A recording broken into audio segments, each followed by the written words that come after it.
Hi, my name is Brother Shane Price from the Power of People Personal Development and Leadership Institute. Well, I love saying that. I love that name, right? When we started, my wife and I co-founded an organization in our kitchen. So I love when I get a chance to say that. And here I am saying it to you on television, but guess what? We are live and direct the Power of People Personal Development and Leadership Institute, 10 years old. We're coming to you today from the MTN studios in mighty Minneapolis.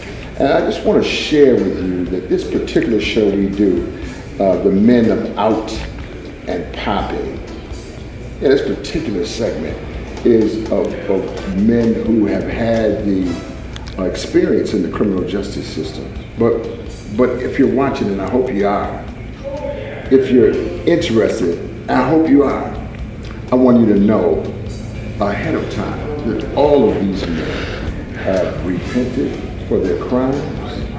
They have done well over the many years. They're all taxpayers. They're all hardworking Minnesotans like yourself. What we're doing in this show is reflecting on an experience that we've had, maybe one that you've had, but you just never got caught for. Everybody's a criminal in some way, shape, or form. Isn't that correct? My name is Brother Shane Price. I want to welcome you to this segment of the Men of Out and Popping. Thank you. Hello, welcome to this segment of the Men of Out and Popping. My name is Brother Shane Price. I'll be your host again for this segment. And maybe for a while to come, but it won't be long before one of the men before you will be the host of the show and sharing topics that I'll be watching at home with you. On today, though, I'm entitling this show A Message for Cherie.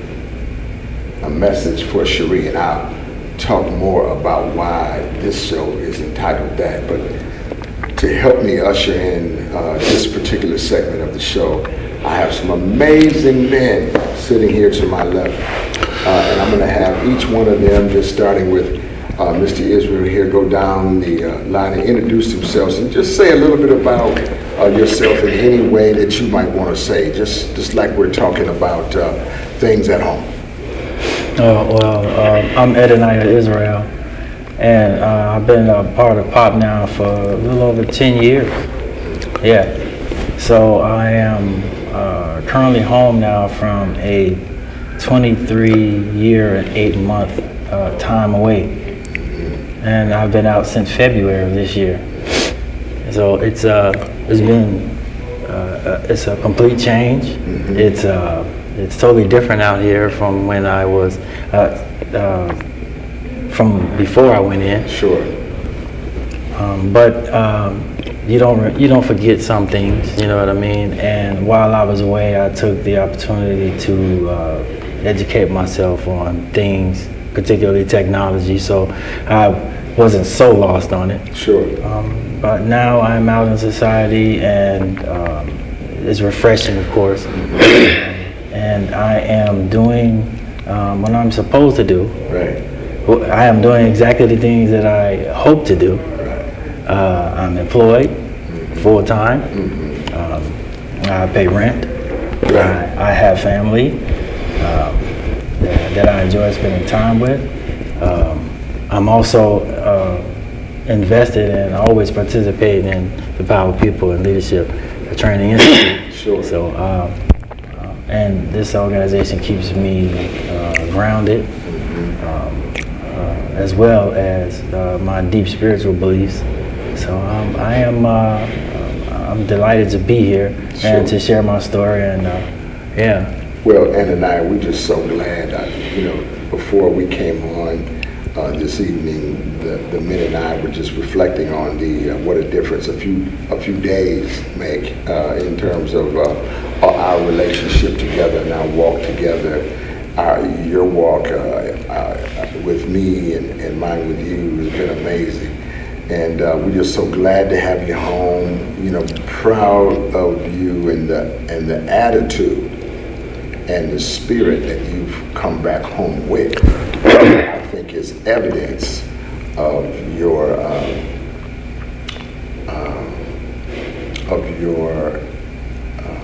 rehabilitation.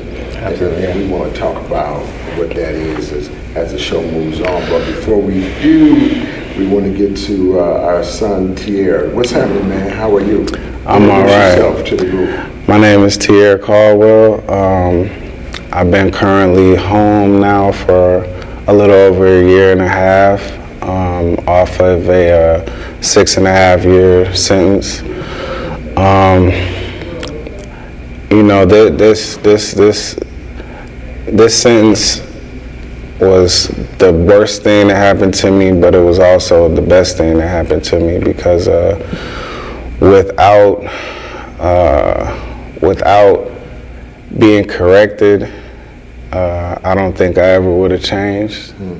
I thought that every thought that I always thought was right. I thought the way that I was living and carrying myself was right. And I didn't really care what people thought. And that was my downfall. I had a lot of pride, a lot of ego. And that was in turn what, landed me in that predicament, being incarcerated. But during my incarceration, halfway through, I began to, I was in a very dark place, very, very dark place. I lost all my so-called friends. Relationship fizzled. I just was alone, and all I had was God. And, so I found God and got spiritually right. Then on top of that, I found the power of people. Sure. You know, you also, we're going to have to mention your mama here because your mother has never taken her hand off you. Not at all. And, I'm sure she interceded on your behalf more than once. And aren't we grateful, all of us? All of us don't have moms. Some of us, mom have gone on. But we are grateful in some ways, even if it's not your biological mother. You have somebody that you connect to, or somebody who calls your name different than anybody else, and it causes just the hair on your back to raise up and your ears to prick up in a little bit. Tierre, she might call him, you know what I mean, and then have him just respond in that way. But I appreciate him, and I'm gonna go back to you here. I appreciate Tierre talking about that dark place, because we all go through that. We all have our little wilderness experiences, we call them. And, we go through it, right? And it's not whether or not you're going to go through them. It's who are you going to be on the other side? Who are you going to come out like? And what is that going to look like for yourself and the rest of the world? And we're fortunate that, it looks good for you. Absolutely. Go ahead. Oh, okay. As I said, I was in a really dark place. And the one thing that people ask me a lot, they say, what was your biggest fight in prison? And I say, the biggest fight I had was with myself. Yeah. Wow. Deciding to see if I was going to be the same person I was when I came in. Wow.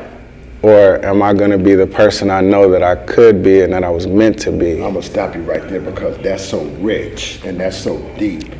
You actually describe what we call the true prison, the penitentiary of the mind.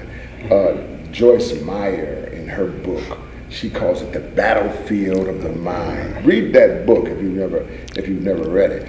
But she's describing, in some ways in her book, what you just talk about is really the prison that you're in before you get to the symbolic place that society acknowledges or comes to know as prison or the penitentiary, where we need some place like that to symbolize that there is a place that society will send you to if you need to get a break. And guess what? You know what? Sometimes some of us need to get a break. I'm just gonna wait for that. Amen. Yeah. That's watching TV. You know, you're probably watching late, talking about what is Brother Shane talking about. You know, I'm telling you the truth. Amen. You especially needed a break. Mm-hmm. But that's another story. On tonight, though, we have a special. All these guys are special. Richard and I probably have been together almost as long as anybody that I've worked with inside of the Minnesota State Correctional Facilities. I've been there for 14 years now, longer than some staff members, although they forget that at times. But Richard and I have been together a long time. Richard, it's great to have you on the show. I'm sitting here looking at you, looking so relaxed and astute. And I can't be more proud. Thank you, Bob. I mean, wow. And it isn't that I didn't always know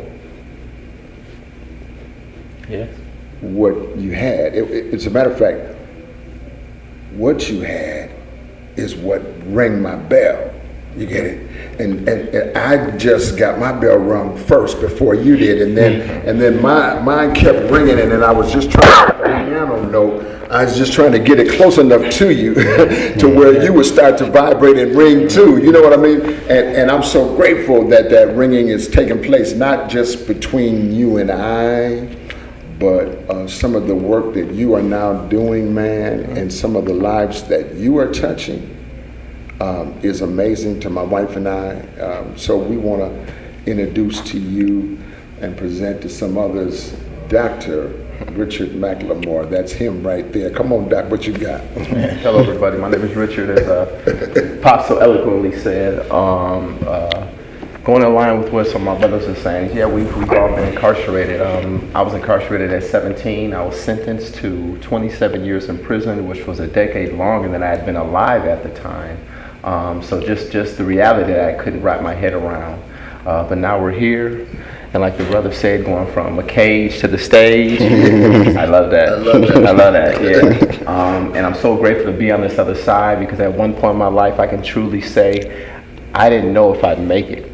You know what I mean? And that's really hard to admit, standing here as a man, that at one point in my life, I was weak. Mm-hmm. I was in a really bad place. It's kind of like you described it at one time, Pops. It's like being in a room and just one light is off. You know, when you're in a room with all the lights on and one light's burnt out, you pick up on it right away. And that's how my reality was for a very long time. The lights were on, but it was that burnt out light that was really causing me some havoc. Wow. Yeah. Wow. Thank you. Yeah, oh man. Yes, good, but let's explore it even a little more. And if you would share a bit about some of the work that you've been able to do with the young men in Boys Totem Town. Just share that a little bit, if you would. Yes. Actually, this relationship with JDAI, which is the Minnesota Diversion Initiative for juveniles, to get them out of the system or out of the facilities and back into the community with some type of community corrective action measure. Sorry, kind of a tongue twister. What I do is I bring folks like myself who have been through some things, like you said, a wilderness experience or something traumatizing in their life, because incarceration is nothing but that. It is a very traumatizing point for anyone who has to go through it. Short, long, it doesn't matter. The day you step in is something you'll never forget. So I try to explain that to the youth. I try to talk to the young folks and tell them that you do not want to have that memory. You don't want to have that cross to bear. It looks good on TV. It sounds good in the story, but it's not so attractive when you have to go through it. Good. Oh, that's good. That's so good. And what actually do you? It's almost like you're recreating kind of a pop format Power of People. That's who we are. Power of People. Format with the boys in Totem Town. Is that? No, that's truly accurate. It's all about motivation, inspiration. It's all about edutainment. It's about leaving them with something tangible, a framework, as Pops calls it, a language. When you share a language with them that they can now share with other folks, and that's acceptable in society, you give them a chance to flourish versus the lingo that we used to like, that we use in our neighborhoods. That's not so socially acceptable when you're trying to do some things, especially prepare for employment, go to school, and as we say, live a good life. You have to be to speak the language. Right. Yes. Wow, that's so good. That's so good. And what would you say to that? I would say that's absolutely true. You know, I had to spend a lot of my time evaluating myself, getting to know myself, and being honest with myself. And Was that a hard job? Well, it is, because you have to face yourself in those dark places. And when you face yourself by yourself in those dark places, it can be very scary. Yeah. Because you have to admit who you are, why you are here, you know, and try to find your way out of that darkness. Absolutely. But once you find your way out of that darkness, you recognize that you have a strength that you never had before. Right. You know, what Pop has done is gave me a language again that will help me to understand and evaluate those things that I was thinking and feeling. Wow, it's amazing to hear you regurgitate that lesson. Here as we sit here on in case you guys don't know, this is the second 99-degree day here in early summer months of Minneapolis, so it's pretty hot outside, and it's also Pretty warm in here. Yes. So, just so you know, but Thank you. yeah, just I love what you're saying, and but I just want to explore as Tierra opened the door to this dark place, and we won't stay there forever. You get it? Because like Richard said, that one blade of light will come in and run it away, but there is that dark place, and the place that I think they're describing is the place where you absolutely, positively have to change what you're doing or else, right? And you know what it is, and your mom and them was trying to tell you, and your cousin was trying to tell you, and TT and Ray, everybody trying to tell you, but you just can't hear. For whatever reason, you just can't hear what they are saying. It's not that you think they're not being honest with you, it's just that there is some other music that you hear at that time that keeps you away from really appreciating what is being shared with you.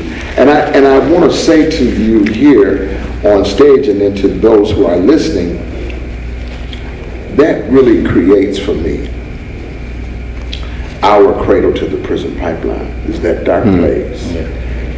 And not being able to navigate the straits of that place well enough to keep it from producing a penitentiary experience or worse. If you just turned on your television, you're watching us here at the Power of People Personal Development and Leadership Institute, and you're watching our show called The Men Out and Poppin'. We're glad to have you join us for this segment that I'm calling Reflections of Sharing. We're reflecting now on the dynamics of a second chance. And I wonder, is there anybody listening today who needed a second chance? Be careful before you judge us, because we're clear, if you're not, that dark place, it passes through everybody's existence, and you just might need a second chance. There might be something here we're sharing with you that's helpful, and you might want to contact us at the Power of People Leadership Institute. Our number is 763-535-5711. You can call that number and leave a message, and someone from the organization will call you back. And we appreciate your feedback, really. And we don't care if you don't agree. You get it? It's already our show. but we like to have your feedback, and we mean that.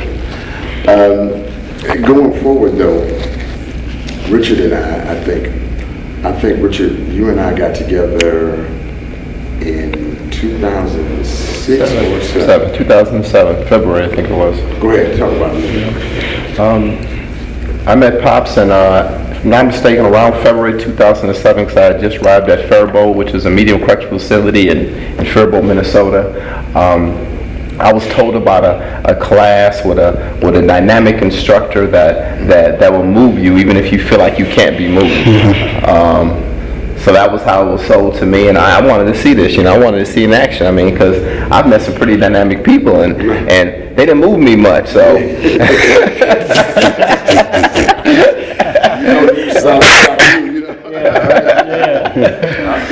So I was interested, and I gotta say, I mean, I was amazed. I was amazed with the teachings you brought, what you provided, and it was a short window. This was more of like an introduction. At that time, I think you only did one group previous, and you were still kind of filling out this relationship with the DLC and doing this the pop group or the pop class. So it was raw. It was inspiring. You didn't pull back any punches, and I appreciated that because you're one of the first people that I've ever heard go into the DLC's house and talk about the DLC like they're not there. Oh my goodness. And that was empowering for me. That was very empowering for me because being inside of those facilities, all you see is kind of, I shouldn't say kind of, but you see folks that fit into a cookie cutter image of what the DLC wants. And if you don't fit into that image, if you don't meet that persona, they don't want you there. Richard is describing DLC as a system. Yes. Our working definition of the system is this. The system is a set of two or more connected things or parts making up a complex whole. Forming a complex whole. I was just checking to see if the students were still on top of things. Forming a complex whole, I'm going to say it one more time. The system is a set of two or more connected things or parts forming a complex whole. And so if you unpack that for a minute, you recognize that we are right now in the middle of a summer system. The summer system is connected to the spring system and is connected to the fall system, but as it's connected to those parts, it's also operating as its own part. Even right now, as you walk outside your door, open up your car window, you recognize that this system is operational. And so we have to think then, how am I going to respond to the system? And I think that's what Richard is alluding to. We talked about ways that we might be able to respond to the system, because in fact, you are an operating system of your own. Yes. And once you begin to take on the personal responsibility, you recognize, as my wife would say, that you have personal power, and that personal power is given to you as a part of your operational system. Once you recognize that, then you know you have a fighting chance against not only any system that sets itself up against you, but as Thierry indicated, you then become the master of your own system, dealing with your own issues so that your issues will not deal with you. That's right. Amen. Amen. That's right. Amen. And so here we are in some way, working through our issues and dealing with these systems. And I want to share, and you guys, I want you to feel free now to jump in at any time. But Richard, if your question out there is, well, you know, these guys sound good, and these are three articulate guys. He took those guys to the best of the best, and you might be right about that in some ways, but if you knew that we are an army of these guys, if you knew that, your mind would be blown. That's right. But Richard, oh, what a sharp mind this young man possesses. And Richard, I think he already had, I believe, from St. Cloud State Reformatory at that time, he and another brother named Danny Gibbons had already completed a former pop guy as well, had already completed their associate's degrees in St. Cloud. Was that right? Yes. And so they had already completed their degrees in St. Cloud. That was an amazing feat to complete your degree, to be able to continue your education. And I'll say this, I'm grateful to the state of Minnesota and its operational system in this way, educationally. There are still some opportunities inside of the Minnesota State Correctional Facility that an offender might use to rehabilitate himself. The opportunities don't rehabilitate you. That is absolutely correct. That's right. The opportunities don't rehabilitate you. They just sit there and wait for you to recognize that they're there. Yes, they do. And when you do, and that coming out of that dark place, and when you recognize that they're there, then you begin to utilize them, and it's you now using your personal power and your system to change the dynamics of your life. Absolutely. Richard accomplished his associate's degree inside, but then went on at Furbo to get his second degree, which is a community psychology degree with honors from the Metropolitan State University. I want to talk, you to just say a bit about that, Richard, and how that educational format is helpful with the work that you're doing now. Oh my God, it's pivotal. It's I wouldn't have the opportunities I had if I hadn't taken advantage of the time. I had to really focus on my education. And just kind of a side note, that's one thing about being pulled out of society and put in a place you don't want to be. It gives you time to really focus on the things that you should have been paying attention to when you were out here in the first place. Yes, sir. Amen. So it was a true blessing to be in my right mind and want to plug into school when I was in prison, because it's not something they promote. I mean, yes, the opportunities are there, and they will sit there, and you have the opportunity to pick them up, but they're not light. It's not easy, and it's actually a little difficult sometimes. So having that opportunity, I'm so grateful, and what it's done for me now is giving me the chance to give back to folks who are stepping into the situation I was when I was first released or already in it. And what I mean by that is well, I don't want to get too deep into it, but some of the disparities that exist for folks with a criminal background. And I'm not talking about people that are out here hurting folks and taking from folks and things of that nature. I'm talking about the people that don't pay to get on light rail. I'm talking about jaywalking. I'm talking about public urination. It doesn't matter what the background is. If you have a background, you will be discriminated against because of that background. Sure. So with the work I do in a nonprofit, which is called Ujamaa Place, big shout out to Ujamaa Place. I love that organization. We work with young men, and what I'm allowed to do now, because of the education that Pops is talking about, is provide a true holistic housing experience for these young men. And I don't mean just talking about it, but I mean talking about getting them into a place, getting them into their own place, maybe buying a home if they're interested. But that comes with education. It starts with education. It starts with being able to understand the language as we talk about, and be able to communicate in a world that a lot of times as African American men we're pushed out of. Yes. So I'm so grateful that I'm in a position to shine a light on this information and this dialogue with our young men, so they can go out and live the lives that they're destined to. Absolutely. And I think that the reciprocal component of what we do is that we turn it around. Right? What was given unto us, we turn around and give that back. Definitely. And you are doing that. And Richard mentioned Ujamaa Place. I'm just going to talk about that for a second, because actually that is a organization. It wasn't started by Otis Zander. Otis Zander is a former warden at the Minnesota State Correctional Facility. And he was one of those wardens, rare, that seemed to have everybody's respect. And that's a hard job. And so as he retired from that system, instead of going on and looking for a place place to fish or whatever else he has decided to fish for young men and to disrupt, if you will, the cradle to the prison pipeline that we're in some ways here talking about today inadvertently. And we appreciate Otis and the work that Java Place has done, both its early creator and now Otis, who has taken that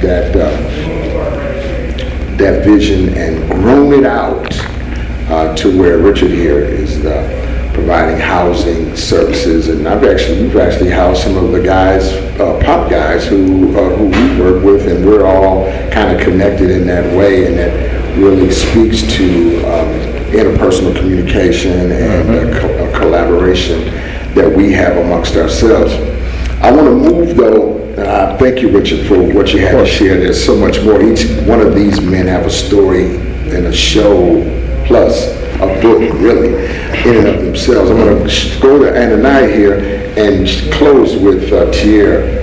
But Ananiah, you also took advantage of the educational opportunities that were there, and you talked a bit earlier about really focusing on technology. And you were in my mind, you were running some systems inside of the system while you were there. People needed answers, they came to you, both staff and offenders. Yes. And I admire that. But the technology piece, how has that helped you in the work that you currently do? Actually, it helps me a lot. It helps me a lot. One of the... Wait a minute. Wait. You know what? Ananiah is got a certificate in floor covering. Oh, I have many certificates. Come on. I have construction overall. Yes. Carpentry. Right. Welding. Yes. Computer. A+ computer Right. certification. So I do networking. He got way more than that. I don't know. Yeah. Up here on TV, he got all tongue-tied, but I'm going to just tell you that this guy got all kind of stuff that he's accomplished with. Absolutely. Right. Fundamental question to you, if you're watching, young man, what are you doing with your time? And so now the work that you do, how are you using your many skills? I work now in a metal product company, and we produce many things. One of the most important things we produce are medical devices. Wow. So what I do is I pretty much produce those medical devices. Wow. Yeah. I use my technical welding skills to put precise welds on these machines. Wow. And you have to clean them up in a way that they will pass surgical inspection. Absolutely. Yeah. Absolutely.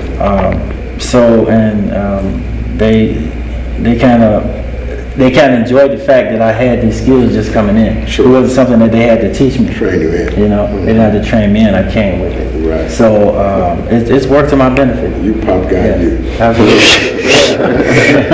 I like that about you. He came in ready to go. Wow. Hey man, we've been together a long time. Ananiah, though, what I would share with you and then with the audience in some ways, you always had a patience about you that surpassed your own chronological years. And one of my Bible scholars would know the phrase, the patience of Job. Yes. I apply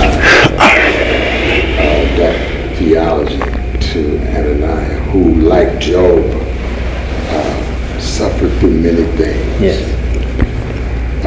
But in spite of that suffering, Ananiah not only came back strong, but came back better than ever. And this gentleman here who you see before you is an individual love to have in your organization or in your church or in your family, because this is a dynamite, amazing young man who impressed me so greatly during class time. And I would say to you all, now see, you don't realize it, but later on, we're going to be doing all this stuff outside. Absolutely. We're going to be doing this, and then we're going to be doing this, and y'all, we're going to all be together, and all of this, and y'all will be looking at me like, you know, he's crazy. Right. You know, but yet, I mean, sounds good. Yeah, but it sounds good. Yeah, you know, but you still had this one look like, well, he knows something. Yeah. And I spoke to the one who was speaking to me while I was speaking to you, told me to tell you what I told you. And it's not me, but him who has made even this moment come true. That's right. Wait, and so I have just learned to trust that. You have to. Yeah. Right? I have just learned to trust that for myself, my family, and for you all, my sons, who I am proud of and I love. Thanks, Bob. Yeah. Yes, sir. You know, Ananiah, I just want to mention this. Ananiah from Chicago.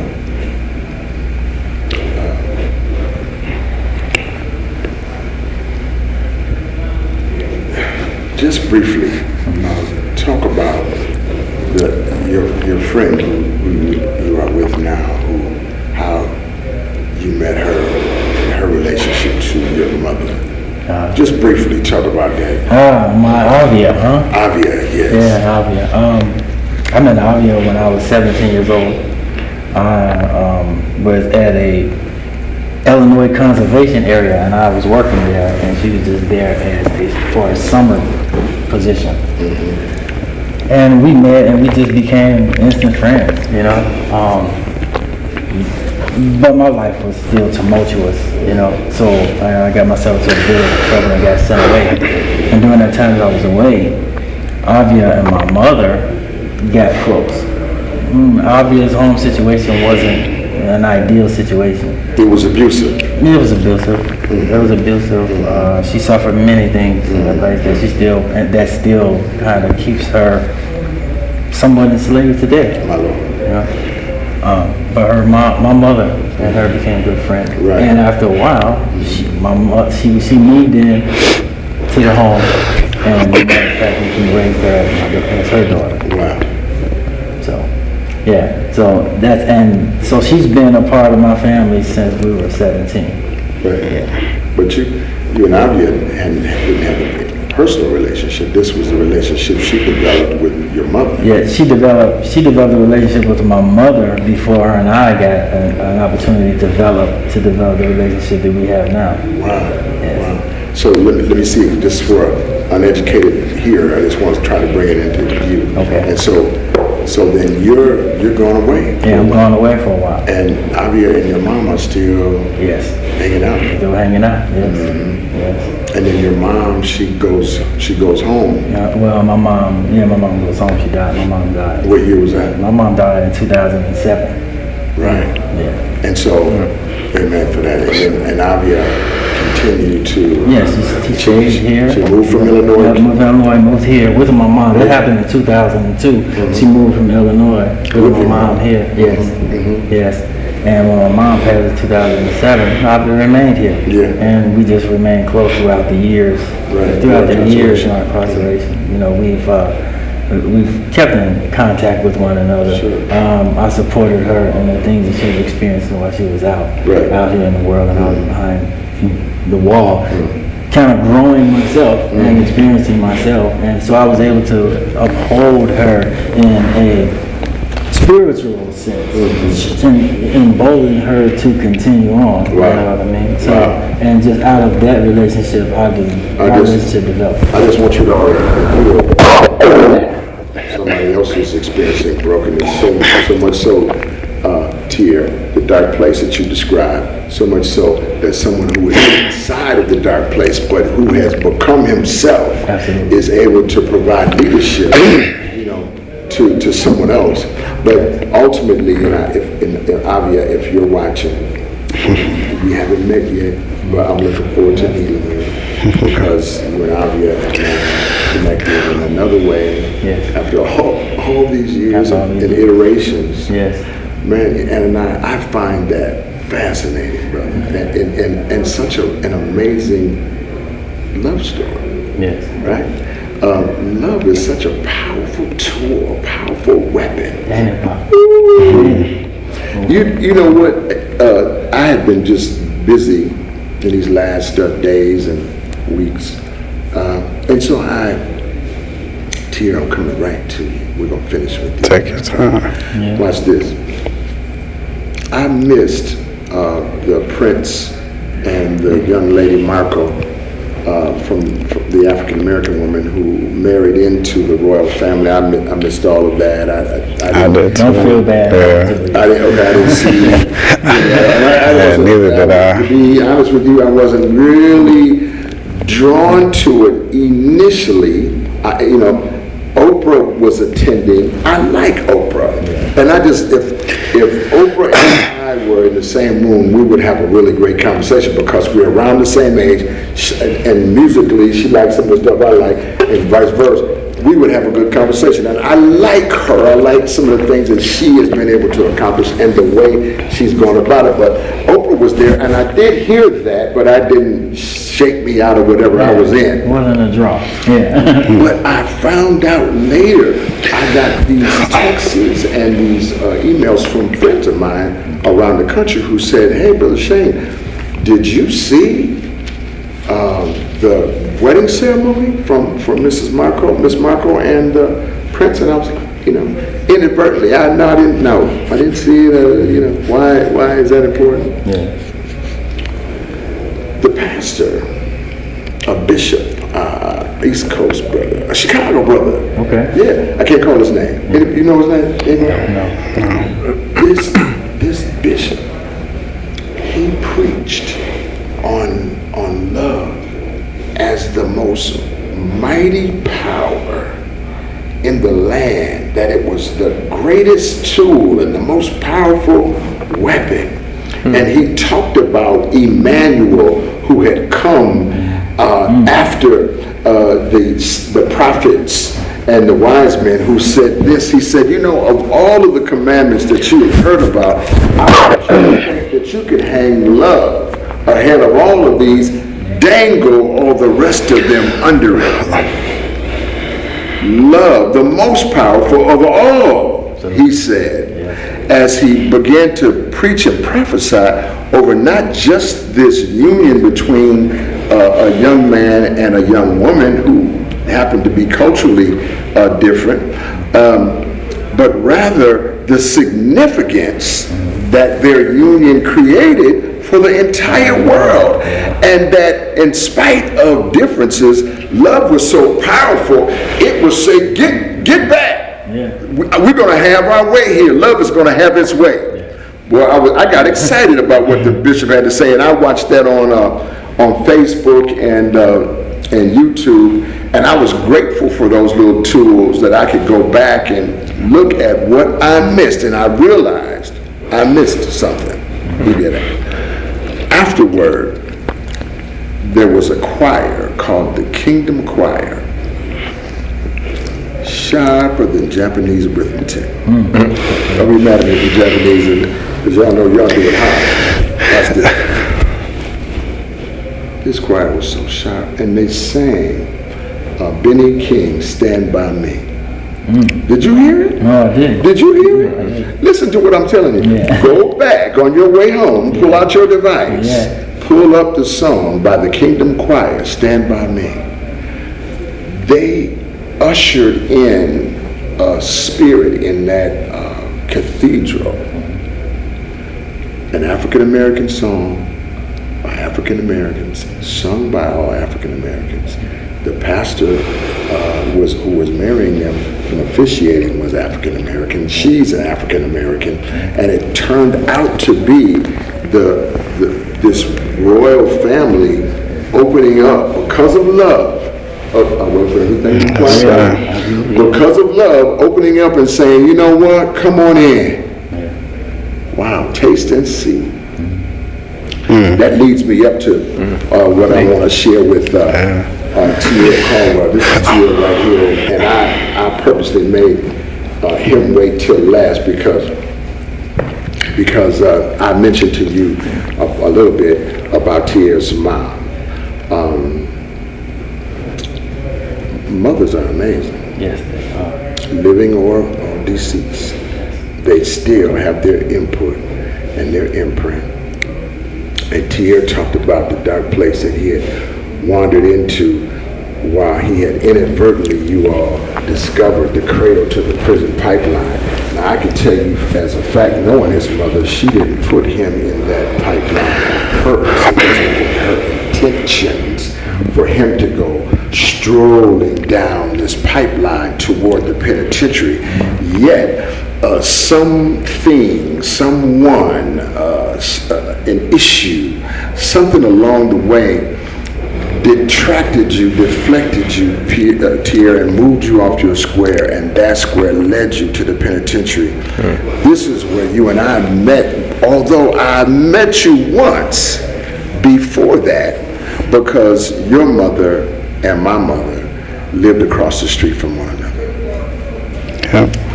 And I remember, and my mother was so picky, so picky. A Scorpio sister, a brilliant woman was my mom. I'm saying that not just because she was my mother, she was a very brilliant woman, a very brilliant thinker who retired from control data at 55. Certainly didn't start out there. Amen. But so she was picky, but she picked your mom. She liked your mom. I think she called your mom her nickname. What's your name? Sissy. Yes, Sissy. And she said, Shane, come here. Look out the window. And I'm over visiting. And she had me look out the window, and I'm looking at you.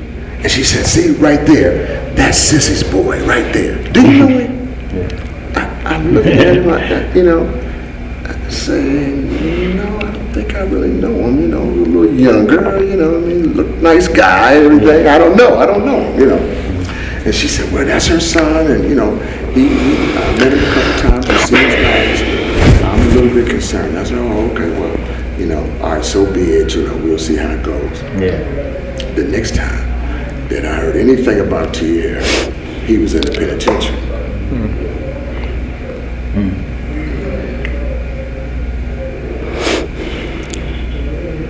And when I first met Tia in the penitentiary, I don't remember the year, but I want to say that it was maybe 13 or something like that, 12 or 13. So, let me tell you how Pierre got into our class inside of one of the Minnesota State Correctional Facilities, the facility at Furbo. Was because he signed up for the class. It was because he wanted to get in so bad. I don't know if he did or didn't. It was because his mother, Sissy, called my mother Cherie and said, ain't your boy, doesn't Shane go into the penitentiary, and doesn't he do, I hear that he does all kind of stuff. And she said, my son is in prison. And my mom just listened intently. I could just see her. Tia, she would get real serious looking. I imagine I have some parts of that with me. And she picked up the phone right after she had the conversation with your mom, and she said, Shane, can't nobody say your name like your mama, right? Shane, you remember that boy I had you look out the window at, Tia? He's in prison, Shane, and I want you to find him. Now, I don't know what prison he's in. I don't know what prison he's in, but you're up there. Find him and do something with him, Shane. And I'll talk to you later. Bland. Direct. Live and direct, yeah. Well, I'm thinking about how, I don't know where you're at. You know. She just assumed I'm in every prison. I'm just going to magically show up. And, you know what I mean? No sense for, you know, the operational procedures. Just find them. Well, it turned out, as fate would have it, he was in Furbo.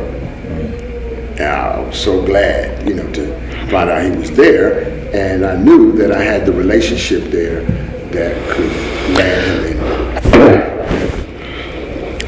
And Tierra?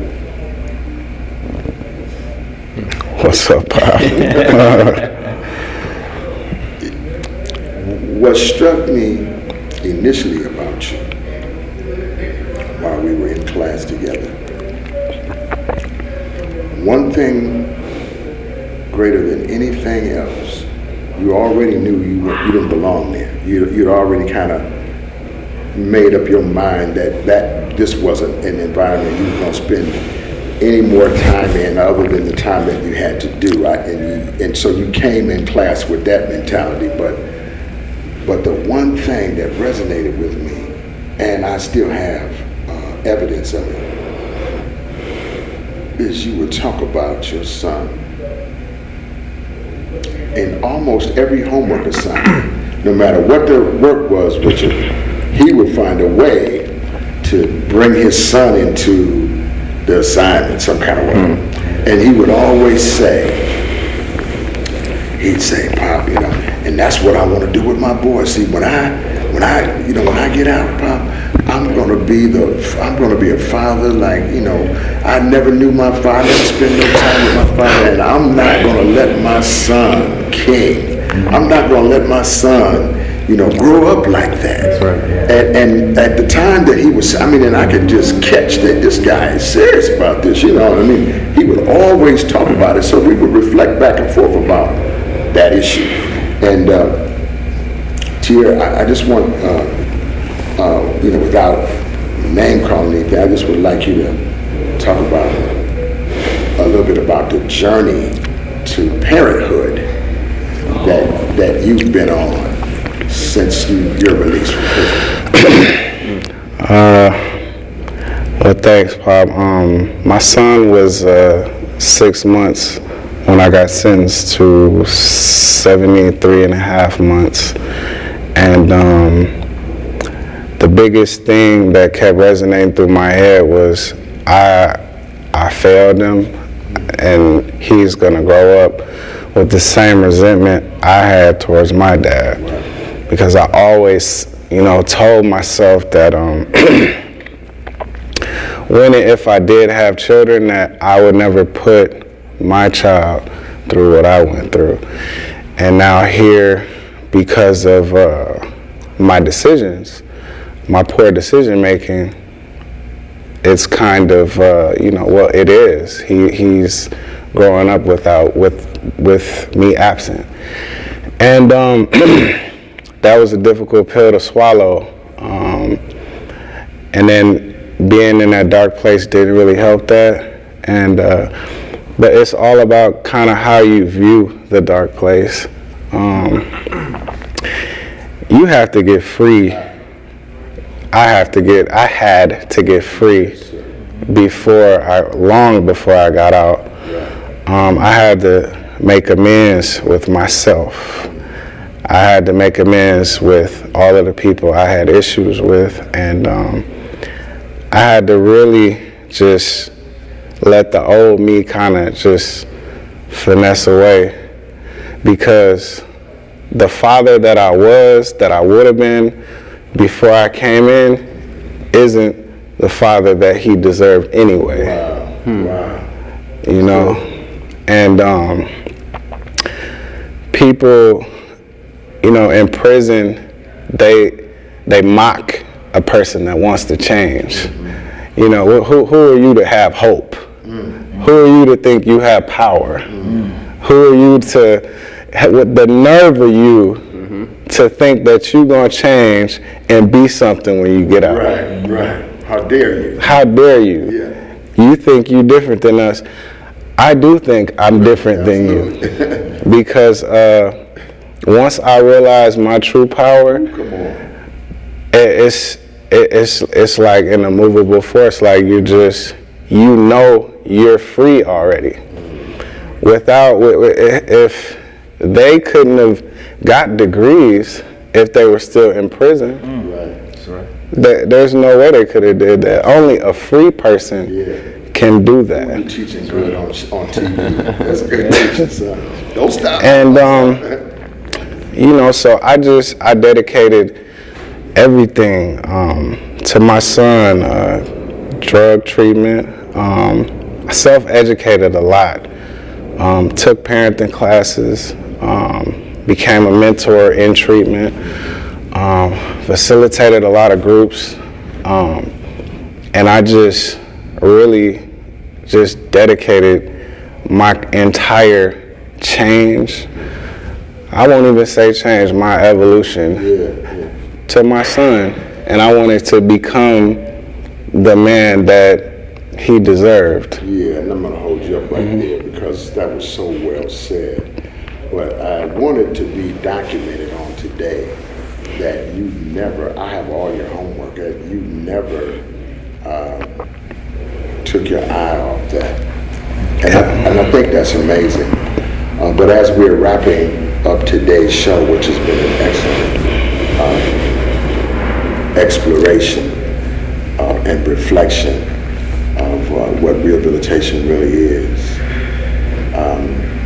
I want to say that I think somehow what brought me to you was a love that was more powerful than my ability to resist it. And as I sit here with you today, I realize losing that fight to that love is the greatest thing I've ever done in my life. And a testimony to my living is the life that you all have right now. And I'm grateful for it. But I named this show Reflections of Cherie, my mother's name. Because my mom I'm her oldest son. And she wanted somebody that she could be proud of. And, in her latter years, I think that I was that, like you all. In her earlier years, perhaps I had a different way. But I'm so grateful that I was able to find myself through love. And I'm reflecting on Mom because it was your love for Sissy and her love for Tierra that demanded I go and find you and put you in the class. And I now know, Tierra, that same love line is operational in your son King Mason's life, and that you have done the things correctly that you needed to do to be back into your boy's life, and that if you could have the patience of Anani Israel, that it's going to get so much greater as the time proceeds. Amen. Yes. Amen. If you're just tuning in just this moment, you caught us just having a chat. My name is Brother Shane Price. This is Anani Israel. This is Tierra Caldwell, and this is Dr. Richard McLemore. We prophesied that this thing will come to pass. Make it out. And that for my wife, Dr. Verna Cornelia Price, who's my love, and my mother, Cherie Lovelace Price, who's gone on. We're grateful that we finally learned the power of love is always our strongest ally. Wow. Tune in again, if you will, to the Men of Out and Poppin'. This is Brother Shane Price signing off from POP. Thank you for watching.